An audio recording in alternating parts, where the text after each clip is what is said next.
نحمده ونصلي على رسوله الكريم اما بعد فاعوذ بالله من الشيطان الرجيم بسم الله الرحمن الرحيم رب اشرح لي صدري ويسر لي امري واحلل عقدة من لساني يفقهوا قولي۔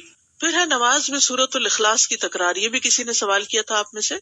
سوال تھا کیا یہ ممکن ہے کہ میں نفل نماز میں ایک ہی سورت پڑھوں؟ مثال کے طور پر میں سورۃ اخلاص کو ایک سے زیادہ مرتبہ پڑھتا جاؤں، گویا کہ میں ایک رکعت میں 100 دفعہ پڑھوں۔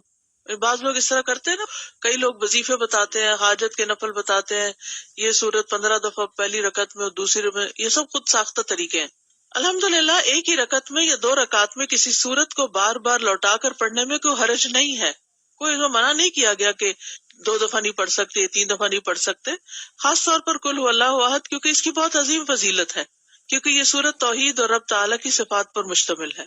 امام بخاری نے روایت کیا کہ ابو سعید خدری سے روایت ہے کہ ایک آدمی نے دوسرے آدمی سے سنا کہ وہ قل هو اللہ احد بار بار پڑھ رہا ہے۔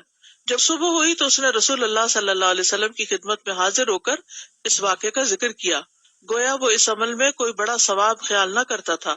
تو رسول اللہ صلی اللہ علیہ وسلم نے فرمایا مجھے اس ذات کی قسم جس کے ہاتھ میں میری جان ہے، یہ سورت قرآن کی 1 تہائی کے برابر ہے۔ لیکن 2 کاموں سے بچنا ضروری ہے تکرار میں۔ نمبر 1، گنتی معین نہ کریں کہ 10 دفعہ ہی پڑھنی ضروری ہے۔ ان میں سے ایک یہ ہے کہ تکرار معین گنتی کے ساتھ نہ ہو۔ اگر وہ معین کر لے گا یعنی فکس کر لے گا، وہ نہ اس سے زیادہ پڑھے گا نہ کم، تو یہ بدعت ہوگی، کیونکہ یہ خود ساختہ طریقہ ہے، خود ایجاد کیا، لوگوں کو پابند کیا۔ یعنی کچھ لوگ اس طرح کی چیزیں لکھ کر عام کر دیتے ہیں یا دوسروں کو کہتے ہیں 3 دفعہ لازمی پڑھنا ہے۔ مذکورہ حدیث میں گنتی کی تعین نہیں، نہ ہی یہ سلف سے معروف ہے، اور جو چیز شریعت میں متعین نہیں اس کی تعین جائز نہیں، اس کا بغیر کسی تعین کے مطلق ہونا جائز ہوگا۔ جیسے لوگ کہتے ہیں نا کتنی دفعہ آیت کریمہ پڑھیں، وہ کہیں نہیں بتایا گیا کتنی دفعہ، جتنا سہولت سے پڑھ سکتے ہو۔ حضرت یونس علیہ السلام کے بارے میں کچھ نہیں ملتا کہ انہوں نے 100 دفعہ پڑھا یا 1000 دفعہ پڑھا۔ اصل بات یہ کہ پڑھنے کی کوالٹی کیا ہے، یہ زیادہ امپورٹنٹ ہے۔ نمبر 2، اسے عادت نہ بنایا جائے کہ مثلا ہر روز فجر کی نماز میں آپ پہلی رکعت میں 20 دفعہ، دوسری میں 15 دفعہ قل هو اللہ پڑھ رہے ہیں، یہ نہیں ہونا چاہیے۔ انسان جب بھی رات کو قیام کرے تو ایک سورت کے بار بار پڑھنے کو عادت نہ بنا لے، کہ آپ دیکھیں کہ کوئی شخص ہر رات ایک ہی سورت پڑھتا ہے اور اسے تبدیل نہیں کرتا، یہ بھی مشروع نہیں، نہ سلف صالحین کے عمل میں سے ہے۔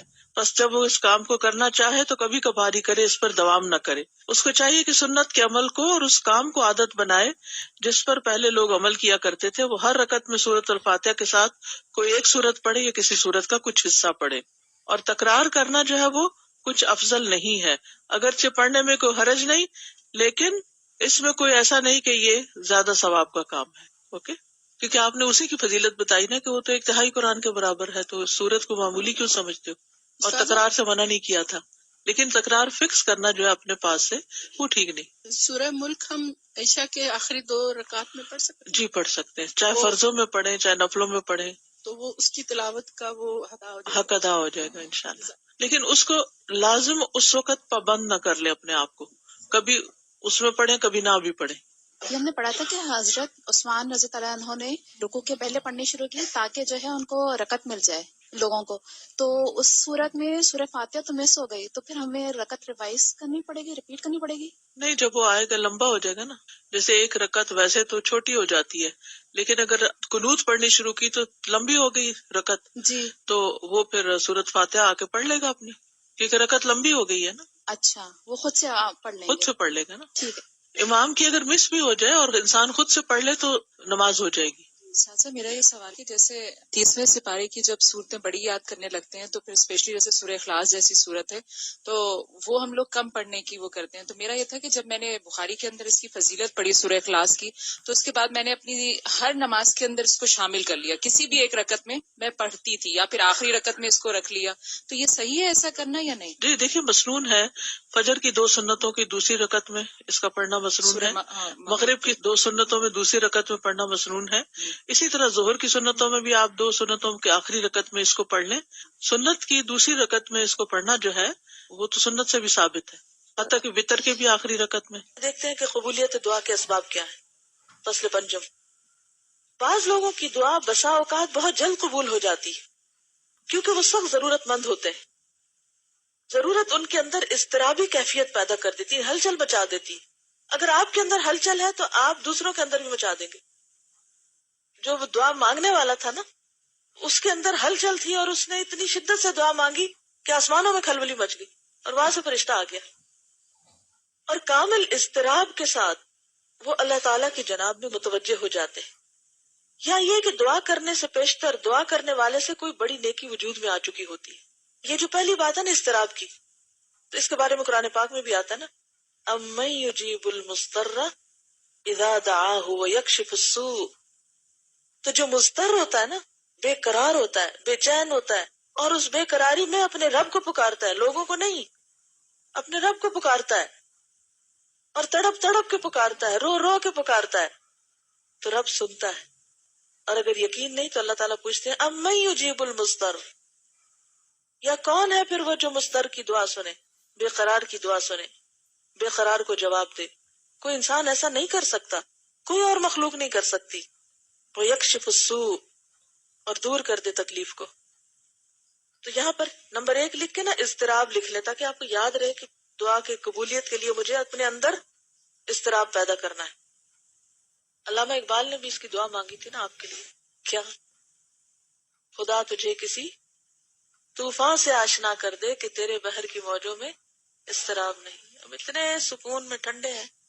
میں سوچ رہی تھی جن دنوں میں آئی تھی، تو میں سوچ رہی تھی ان دن کو حالات بڑے پریشان کن تھے، سب کے چہروں پہ پریشانیاں نظر آتی تھی، اور ہر کوئی اس بات کی تلاش میں تھا کہ کوئی چیز ہو کہ ہم کریں، کچھ پڑھیں کہ ہماری پریشانی دور ہو. اور پھر مجھے لگتا ہے کہ لوگوں نے بڑے دل سے دعائیں کی، اللہ تعالیٰ نے رحمت کی، اور آج کل ذرا سکون ہے. میں سوچ رہی تھی آج صبح ہی کہ اللہ تعالیٰ عافیت میں رکھے، امن اور سکون میں ہی سب کو رکھے، لیکن یہ عافیت ہم کو اللہ سے دور نہ کر دے کہ ہم اپنی پرانی روٹین میں اس طرح آ جائیں کہ بس پھر اسی ڈگر پہ چل پڑے، اور جو چند باتوں کی اصلاح کی ہے وہ پھر غارت کر دے، مٹی میں ملا دے. ایسا نہیں کرنا. تو جب کبھی بھی کوئی اضطراب آتا نا، کوئی ہلچل ہوتی ہے، تو اس کو اپنے لیے برا نہ سمجھا کرے. مانگے مت کہ اللہ کو مصیبت ڈال، ایسا نہیں کہہ سکتے، اور نہ کبھی کہنا چاہیے. اللہ تعالیٰ کو عافیت کی دعا بہت پسند ہے، لیکن کسی بھی چیز پر دل پریشان ہو، بے قراری ہو، تو فوراً اللہ کی طرف رجوع کریں. آپ پازیٹو سوچیں، آپ سوچیں بس وقت آ گیا کہ میں اللہ کی طرف اور شدت سے رجوع کروں، جو میں نے عام دنوں میں کو نہیں کرنا تھا. اور عام دنوں میں جب ہم نہیں کرتے تو پھر آخرت میں وہ جو اجر جمع ہو رہا ہے وہ کیسے جمع ہوگا؟ تو یہ بھی اللہ تعالیٰ کی رحمت کا ایک طریقہ ہوتا ہے. اسی لیے بعض لوگ تکلیف کے آنے پر بھی الحمدللہ کہتے ہیں، اور نبی صلی اللہ علیہ وسلم تو الحمدللہ علی کل حال، کہ اللہ تو نے اپنے قریب ہونے کا ایک موقع دے دیا. اس پر بھی تیرا شکر ہے. وہ شکایتی نہیں ہوتے، وہ کمپلینٹس نہیں کرتے، وہ ناراض نہیں ہوتے اللہ سے. حدیث میں آتا ہے کہ جب اللہ کسی قوم سے محبت کرتا ہے تو ان کو آزمائش میں ڈال دیتا ہے، پھر وہ آزمائش اس بندے کو مضطرب رکھتی ہے، اور پھر اس اضطراب میں بندہ تڑپ تڑپ کے پکارتا ہے اللہ کو. اور شیطان کیا کہتا ہے؟ اللہ تو تم سے ناراض ہے، تمہاری تو یہ دعا بھی نہیں سنی جائے گی. اور بعض اوقات ہم کس طرح شیطان کی سن بھی لیتے ہیں. ہاں واقعی اتنی دفعہ تو مانگ چکی ہوں، کہاں سنی جائے گی. تو ایک وجہ تو یہ ہوتی ہے دعا کی قبولیت کی کہ مانگنے والے کے اندر، کیونکہ پیچھے ہم نے پڑھا تھا نا رکاوٹ کہاں سے آتی ہے، یا مانگنے والے کی طرف سے یا جس کے لیے مانگی جا رہی. تو پہلی چیز ہوتی ہے قبولیت کی وجہ میں سے اضطراب، یا یہ کہ دعا کرنے سے پیشتر دعا کرنے والے سے کوئی بڑی نیکی وجود میں آ چکی ہوتی ہے. بعض اوقات انسان کوئی نیکی کرتا اور اس کو خیال بھی نہیں ہوتا کہ اس نے نیکی کی. مثلا کوئی شخص انتہائی غمگین تھا، دکھی تھا، آپ اس کو دیکھ کے اسمائل کیے، اس شخص کا غم تھوڑی دیر بھول گیا، آپ نے سلام کیا، جا کے حال پوچھا. اب دیکھنے میں تو کیا ہے یہ، آپ نے تو بس ایسے ہی ایک روایتی سا کام کر لیا اور کیا اللہ کے لیے. حقیقت میں کیا تھا؟ اسمائل بھی چیریٹی تھی، صدقہ تھا. سلام کرنا دعا تھی، آپ دوسرے کے لیے کر رہے، اللہ نے آپ کے لیے سلامتی لکھ لی. آپ نے اس کا حال پوچھا، اس کا دل بڑا ہو گیا. اب اس سے کیا ہوا آپ کو نہیں پتا. اچھا اتنے میں آپ جا رہے ہیں، راستے میں یہ عمل کر کے جا رہے ہیں، کوئی آپ کو اپنی پریشانی یاد آ گئی، آپ دل ہی دل میں اللہ کو پکارنے لگتے ہیں، یا اللہ تو میرا دکھ دور کر دے. کسی کو نہیں پتا، اور آپ کی دعا سن لی جاتی. اور جب آپ اپنے موقع پہ پہنچتے ہیں تب کہتے ہیں یہ کام ہو گیا، یہ جتنے دنوں سے اٹکا ہوا تھا. اب آپ کو کچھ یاد نہیں کہ آپ نے کچھ نیکی کی تھی اور اللہ کو وہ پسند آئی، لیکن ہم عام طور پہ کہتے ضرور رہتے ہیں پتہ نہیں اللہ کو کیا نیکی پسند آ گئی کہ یہ میرے ساتھ بھلائی ہوگی. تو یہی کانسیپٹ ہے وہ. یا اس قسم کی کوئی اور بھلائی جس سے اللہ تعالیٰ کی بارگاہ میں اس کی دعا جلد قبول ہو جاتی ہے، یہ دراصل اس کی نیکی کا صلہ ہوتا ہے. یا دعا کسی ایسے وقت میں کی گئی ہوتی ہے کہ وہ اجابت دعا کا وقت تھا، یعنی قبولیت کا وقت تھا. یا اس قسم کا کوئی اور سبب موجود ہوتا ہے جس کی وجہ سے اس کی دعا بہت جلد قبول ہو جاتی. یہ دیکھ کر بعض لوگ یہ گمان کرنے لگتے ہیں کہ اجابت دعا کا سبب صرف دعا کے الفاظ اور کلمات ہیں. وہ کیا سمجھتے ہیں کہ چند لفظ دہرائے ہیں میں نے، وہ ان الفاظ اور کلمات پر ہی تکیہ کر لیتے ہیں، وہ اسی کا وظیفہ کیے جاتے ہیں، اور ان اسباب اور باتوں کو چھوڑ دیتے ہیں جن کی وجہ سے اس کی دعا قبول ہوئی تھی. اس کی مثال بیان ہی ایسی ہے کہ کوئی شخص ایک مفید دوا کسی مناسب وقت اور مناسب موقع پر استعمال کرتا ہے، وہ اس کے لیے مفید ثابت ہوتی. دیکھنے والا سمجھتا ہے کہ صرف اس دوا کے استعمال سے اسے شفا ملی، کسی دوسرے سبب کی ضرورت نہیں، لیکن یہ قطعاً غلط ہے. دعا کے افادے کے لیے دوا کے علاوہ دیگر امور کی بھی ضرورت ہوا کرتی ہے. بہت سے لوگ اس غلط فہمی کا شکار ہوتے ہیں، اور اس قسم کی غلط فہمیوں میں سے ایک زبردست غلط فہمی یہ ہے کہ کوئی شخص اپنی اضطرابی کیفیت کے ساتھ کسی قبر پر پہنچتا ہے اور وہاں پہنچ کر بارگاہ الہی میں مضطربانہ حالت میں دعا کرتا ہے، روتا اور گڑ گڑاتا ہے. اس کی مضطربانہ حالت کی بنا پر اس کی دعا قبول ہو جاتی ہے. جاہل لوگ یہ سمجھنے لگتے ہیں کہ مقبولیت دعا کا سبب اور راز یہ قبر ہے، حالانکہ سبب کیا تھا؟ اس کا اپنا اضطراب. حالانکہ ان کا یہ سمجھنا سراسر غلط ہے. مقبولیت دعا کا سبب اور راز اس کا اضطراب اور بارگاہ الہی میں اس کی مضطربانہ التجا اور اس کا عجز و انکسار ہے. اگر یہی باتیں اس سے کسی مسجد میں سرزد ہوتی تو زیادہ بہتر تھا، اور اللہ تعالیٰ کے نزدیک یہ بات زیادہ پسندیدہ تر ہوتی. تو کیا سمجھ میں آیا؟ اصل چیز کیا ہے کہ انسان کی جو بے چینی ہے، پریشانی ہے، وہ دعا میں شدت پیدا کر دے، اور انسان خود تکلیف میں بھی ہو تو دوسروں کی بھلائی کرتا جائے، دوسروں کے کام آتا جائے. نتیجہ کیا ہوگا؟ وہ بھلائی آپ تک پلٹ کے پہنچے گی. ایک بدو نبی صلی اللہ علیہ وسلم کے پاس آیا، کہنے لگا اللہ کے رسول مجھے کسی بہترین چیز کی تعلیم دے. ایک دیہاتی تھا، ایک عام شخص. تو نبی صلی اللہ علیہ وسلم نے اس کا ہاتھ پکڑ لیا اور فرمایا اس طرح کہا کرو، سبحان اللہ والحمد للہ ولا الہ الا اللہ واللہ اکبر. تو بدو نے یہ اپنی انگلیوں پہ گن لیا، سبحان اللہ والحمد للہ ولا الہ الا اللہ واللہ اکبر، اور چلا گیا. لیکن کچھ سوچنے کے بعد پھر واپس آ گیا. تو نبی صلی اللہ علیہ وسلم اس کو دیکھ کے مسکرائے اور فرمایا خستہ حال بدو اب کچھ سوچنے لگ گیا ہے. پیار سے اس کو کہا.